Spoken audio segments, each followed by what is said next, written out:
আজিৰ এই ভিডিঅ'টো সকলোৰে কাৰণে সমানে গুৰুত্বপূৰ্ণ। সেই আটাইবোৰৰে প্ৰেক্টিকেল মাৰ্ক কি হৈছে 60, 70 বা 80ৰ পৰা কমাই 50% লৈ কৰি দিয়া হৈছে। প্ৰেক্টিকেলটো কোনে কৰিব এতিয়া? কণ্ডাক্ট এতিয়া কৰিব district level internal examination committee. OMR शीटर 4টা সেট হ'ব, A, B, C আৰু D। MCQ মানে মাল্টিপল চইচ কুৱেশ্যন আৰু ডেছক্ৰিপটিভ। তো দুটাতেই কি কৰিছে ছেপাৰেটলি 5 মাৰ্ক উঠাব লাগিব। চেম্পল কুৱেশ্যন পেপাৰ আপলোড কৰিব, সেই চেম্পলৰ পৰা পেটাৰ্ণটো ছেম হ'ব। সেই কুৱেশ্যন কেইটাই যে আহিব সেইটো আকৌ নাভাবিবা। হেল্ল' ষ্টুডেণ্টছ, সৰি নট অনলি ষ্টুডেণ্টছ, নৱম আৰু দশম শ্ৰেণীত পঢ়ি থকা ছাত্ৰ ছাত্ৰীসকল, নৱম দশম শ্ৰেণীত পাঠদান কৰা শিক্ষক শিক্ষয়িত্ৰী বা নৱম দশম শ্ৰেণীৰ ছাত্ৰ ছাত্ৰীক প্ৰাইভেট টিউশ্যন কৰা শিক্ষক শিক্ষয়িত্ৰীৰ লগতে নৱম দশম শ্ৰেণীত পঢ়ি থকা ছাত্ৰ ছাত্ৰীৰ ভায়েক দাদা বা দাদা আৰু বাইদেউসকল, কিয়নো সেৱাই জাৰি কৰিছে এটা বহুত ইম্পৰ্টেণ্ট, বহুত গুৰুত্বপূৰ্ণ নটিফিকেশ্যন। চ' হেল্ল' এভৰিৱান, আজিৰ এই ভিডিঅ'ত আমি ডিছকাছ কৰিম সেৱাই ৰিচেণ্টলি জাৰি কৰা নটিফিকেশ্যন, য'ত সেৱাই নৱম আৰু দশম শ্ৰেণীৰ ছাত্ৰ ছাত্ৰীৰ এক্সামিনেশ্যন ৰিগাৰ্ডিং বহুতো কিবা কিবি পৰিৱৰ্তন আনিছে। চ' আজিৰ এই ভিডিঅ'টো শেষলৈকে চাওক, গোটেইখিনি আমি ভালকৈ ডিছকাছ কৰাৰ চেষ্টা কৰিম। এই নটিফিকেশ্যনটো সেৱাই জাৰি কৰিছে 26 এপ্ৰিলত আৰু সিহঁতে কৈছে 27 ফেব্ৰুৱাৰী আৰু 12 মাৰ্চত পাব্লিছ কৰা একাডেমিক কেলেণ্ডাৰ 2024-25 বৰ্ষৰ কাৰণে একাডেমিক কেলেণ্ডাৰটোত কিছুমান সৰু সুৰা চেঞ্জেছ ৰিগাৰ্ডিং এক্সামিনেশ্যন উল্লেখ কৰিছিল। তো ইয়াত কি কি চেঞ্জেছ উল্লেখ কৰিছিল বা কি কি পৰিৱৰ্তন আনিছিল, তাৰ লগতে আৰু কেইটামান নতুন পৰিৱৰ্তনৰ কথা এই নটিফিকেশ্যনত এড কৰি এটা সমূহীয়াভাৱে বা কমপ্লিট নটিফিকেশ্যন এটা জাৰি কৰিছে, যিটোৰ যোগেদি আমি আটাইকেইটা চেঞ্জ বা পৰিৱৰ্তন ভালকৈ বুজিব পাৰিম। তো ইয়াত কি কৈছে চোৱা, 1 নম্বৰত কৈছে সেৱাই এটা নতুন ইলেক্টিভ ছাবজেক্ট ইম্পৰ্ট কৰিছে, যাৰ নাম হৈছে আৰ্টিফিচিয়েল ইণ্টেলিজেঞ্চ এণ্ড ৰবটিক্স। এই ছাবজেক্টটো, সেই ইলেক্টিভ ছাবজেক্টটো 2024-25 বৰ্ষত ক্লাছ 9ৰ কাৰণে আৰু 2025-26 পৰা ক্লাছ 10ৰ ছাত্ৰ ছাত্ৰীয়ে পঢ়িব পাৰিব। তাৰমানে যিসকলে এইবাৰ ৰেজিষ্ট্ৰেশ্যন প্ৰচেছ সম্পূৰ্ণ কৰিলে বা কৰি আছে, সিহঁতে সেই নতুন ইলেক্টিভ ছাবজেক্টটো ল'ব পাৰিব। ইয়াত কৈছে এটা কথা, এই ইলেক্টিভ ছাবজেক্টটো that means artificial intelligence and robotics ছাবজেক্টটো সেৱাৰ অফিচিয়েল ৱেবছাইটত গৈ টেক্সট বুক ছেকশ্যনত গৈ ইয়াৰ এটা PDF ডাউনলোড কৰি ল'ব পাৰিব। এটা মানে ক্লাছ 9 এভেইলেবল আছে, মই নিজে চেক কৰিছোঁ অলৰেডি। আৰু যদি তোমালোকে ডাউনলোড কৰাত কিবা প্ৰব্লেম পোৱা, ডাউনলোড কৰিব বিচাৰা বাট পাৰা নাই, মোক কমেণ্ট কৰিলে মই লিংক পঠাই দিব পাৰিম, নো ইছ্যু। আৰু তাৰ বাহিৰেও আৰু এটা ডাইৰেক্ট লিংক দিছে, সেই লিংকটো ক্লিক কৰিও তোমালোকে কিতাপটো চাব পাৰা। আৰু এটা ইজিয়েষ্ট উপায় আছেই, তোমালোকে কিতাপটো কি অ'পেন মাৰ্কেটৰ পৰা কিনি ল'ব পাৰা, মানে যিকোনো কিতাপৰ দোকানত গৈ পাব পাৰা। ইয়াত এটা কথা কৈছে যে আৰ্টিফিচিয়েল ইণ্টেলিজেঞ্চ, যিটোৰ কথা জাষ্ট ক'লোঁ, artificial intelligence and robotics, garment designing, wood craft, music, dance, yoga and physical education, fine art, home science, ৱেভিং এণ্ড টেক্সটাইল ডিজাইন আৰু লগতে যিমানবোৰ NSQF-ৰ ছাবজেক্ট আছে, সেই আটাইবোৰৰে প্ৰেক্টিকেল মাৰ্ক কি হৈছে 60, 70 বা 80ৰ পৰা কমাই 50% লৈ কৰি দিয়া হৈছে। কেতিয়াৰ পৰা? 2024-25 বৰ্ষৰ পৰা, মানে এইবাৰৰ পৰা প্ৰত্যেকটো ছাবজেক্টৰ, দুটা ছাবজেক্ট বাদ দি, ইয়াত কৈছে কম্পিউটাৰ ছায়েন্স আৰু কমাৰ্চক বাদ দি প্ৰত্যেকটো ছাবজেক্টৰে প্ৰেক্টিকেল মাৰ্ক আগত যিটো 60% আছিল বা 70% আছিল প্ৰেক্টিকেল, সেইটো কমাই 50% কৰি দিয়া হৈছে। কিন্তু দুটা ছাবজেক্টৰ আগৰ নিচিনাই হৈছে, সেইটো হ'ল কম্পিউটাৰ ছায়েন্স আৰু কমাৰ্চ। ইয়াৰ কিমান আছে? 30%, আগৰ নিচিনা একজেক্ট আছে। তাৰ পিছৰ পইণ্টটো কৈছে, 4 নম্বৰ পইণ্টটো কৈছে যে আটাইবোৰ প্ৰেক্টিকেল এক্সাম কি কি ছাবজেক্টৰ, সেইকেইটা যিকেইটা এতিয়াই আলোচনা কৰিলোঁ, artificial intelligence and robotics, garment designing, wood craft, সেই আটাইকেইটা ছাবজেক্টৰ প্ৰেক্টিকেলটো কোনে কৰিব এতিয়া? কণ্ডাক্ট এতিয়া কৰিব district level internal examination committee, সিহঁতে কণ্ডাক্ট কৰিব। আগতে কোনে কৰিছিল? আগতে আমাৰ চেণ্টাৰে কৰিছিল বা আমাৰ নিজৰ স্কুলে কৰিছিল। সেইটো এতিয়া একবাৰে বন্ধ কৰি দিছে। The system of taking practical exams at the centre level is abolished, মানে এইটো একবাৰে বন্ধ কৰি দিয়া হৈছে। আৰু ইয়াত কৈছে ষ্টুডেণ্টৰ কাৰণে প্ৰত্যেকটো ষ্টুডেণ্টে প্ৰেক্টিকেলত ছেপাৰেটকৈ 5 মাৰ্ক অৰ্জন কৰিব লাগিব, নহ'লে সিহঁতক ফেইল কৰি দিব বা ফেইল হ'ব। আৰু কৈছে যে MCQ আৰু ডেছক্ৰিপটিভ কুৱেশ্যন, তোমালোকে অলৰেডি জানাই যে আজিকালি কি হৈছে দুটা পাৰ্টত এক্সাম ল'ব ষ্টাৰ্ট কৰিছে MCQ মানে মাল্টিপল চইচ কুৱেশ্যন আৰু ডেছক্ৰিপটিভ তো দুটাতেই কি কৰিছে ছেপাৰেটলি 5 মাৰ্ক উঠাব লাগিব তাতে কি কৈছে তোমালোকৰ ইণ্টাৰনেল এছেছমেণ্ট বা প্ৰেক্টিকেলে ভাবা আৰু যোনটো প্ৰেক্টিকেলটো আছিল ইণ্টাৰনেল এছেছমেণ্ট মাৰ্ক সেইটো কি হৈছে 50% তাৰে কি কৰিব MCQত যোগ কৰিব আৰু বাকি 50% ডেছক্ৰিপটিভ কুৱেশ্যনত যোগ কৰি দিব তাৰ মানে তোমালোকৰ MCQ পৰ্চনত যদি তোমালোক পাব লাগিছিল কিমান 15 মাৰ্ক পাব লাগিছিল তাৰে কি হ'ব এতিয়া MCQত 13 মাৰ্ক পাব লাগিব আৰু তোমালোকৰ ইণ্টাৰনেল এছেছমেণ্টত যে 10 মাৰ্ক আছে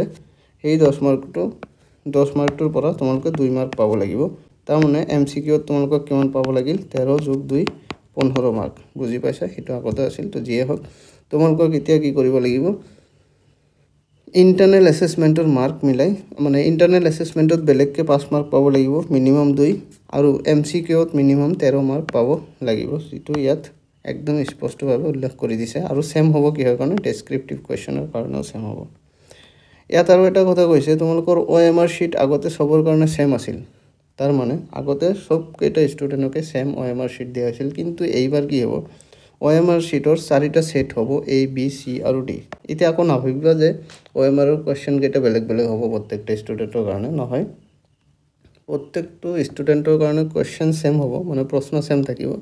কিন্তু প্ৰশ্নৰ নম্বৰটো বেলেগ থাকিব পাৰে ফৰ এক্সাম্পল A সেটত যদি 1 নম্বৰ প্ৰশ্নৰ উত্তৰটো থাকে 1 নম্বৰ প্ৰশ্নটো থাকে তোমাৰ নাম কি এইটো হয়তো B সেটত তোমাৰ 3 নম্বৰত থাকিব পাৰে বা 4 নম্বৰত থাকিব পাৰে এনেকুৱা উল্টা-উল্টাকে দিয়া থাকিব তাৰ পিছত কৈছে ইংৰাজী বা আন কোনো ল্যাঙ্গুৱেজ সাবজেক্ট যেনেকুৱা হিন্দী আছে বাংলা আছে বড়ো আছে এইবোৰ সাবজেক্টত কি হৈছে কোৱেশ্চন কেইটা অকল লেসন তোমালোকক দিয়া লেসন বা চেপ্টাৰৰ পৰাই হ'ব লাগিব এনেকুৱা নহয় নট নেসেসাৰিলি বুজি পাইছা তো তাতে তোমালোকে আনসিন পেছেজ হ'ব পাৰা গ্ৰামাৰৰ কিছুমান গ্ৰামাৰ চাব পাৰা যোনটো কিতাপত নাই বা যিটো নাই এইটো কৈছে তো তাৰ মানে এইটোৱে কৈছে যে এক্সাক্ট কমন নপৰিবা আৰু সিম্পল ভাষাত কোৱেশ্চনবোৰ কি হ'ব লাৰ্নিং আউটকাম বেসিছত হ'ব তাৰমানে তুমি তাৰ পৰা কিমানখিনি শিকিছা সেইটো তোমাৰ এছেছমেন্ট কৰিব এক্সাক্ট কোৱেশ্চন আনসাৰ কমন নপৰিব তাৰপিছত আকৌ কৈছে সায়েন্স আৰু মেথছৰ কথা কি কৈছে চোৱা সায়েন্স আৰু মেথছত কোৱেশ্চনবোৰ কি হ'ব কনসেপ্ট বেসড হ'ব তাৰমানে কোৱেশ্চনবোৰ এক্সাক্ট কমন নপৰে এইটো কৈছে which may not be directly from text book মানে তোমালোকৰ কনসেপ্ট বেস হ'ব আৰু কোৱেশ্চন কেইটা ডাইৰেক্ট টেক্সট বুকৰ পৰা নাহিব তোমালোকক অলপ বেলেগকে কোৱেশ্চন কাটি দিব যেনেকুৱা এইবাৰ যোৱাবাৰ কি হ'ল মেট্ৰিকত